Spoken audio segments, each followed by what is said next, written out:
that how do we want to essentially raise a family, just combining that family and faith, and decided, to lean further into a faith, which has always been there in the background, but, trying to figure out on my own. And through different journeys, sort of reading the Word, going regularly to church and being part of that community has sort of brought that back. And I come to the realisation that, God never left me. I just had to go through a couple of things. I had to go through a couple of challenges and a bit of adversity. And the more you dive into the Word, the more you realise, everyone from, David to the Israelites to, even the apostles in the New Testament, that they get to experience Jesus and then still get tested in different ways.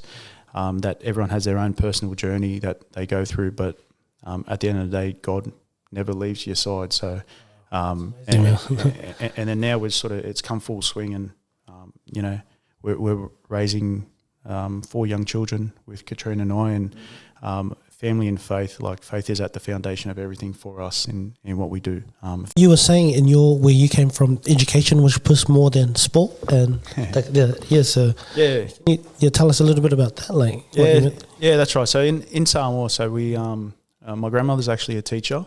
My grandfather was probably a bit rough around the edges, I'd probably say, and a bit more maybe athletic. He really enjoyed boxing, and he really enjoyed drinking, right? But my grandmother really enforced education, firstly to my dad and the generation. So, uncle in telecommunications, my dad's a doctor, my uncle's an engineer.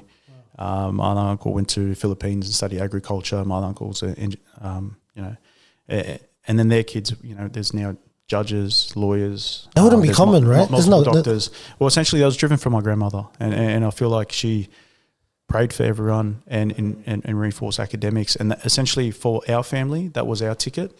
A lot of families look to professional sports or different things. It was always entrenched in us to study hard. And around you go back, then people talk, Keith's doing really well in school. Lily's doing great in her maths class. I should have done a podcast with you ages ago. That's good. That's what the platform's all about, right? To know the serious side of each other. That's so true.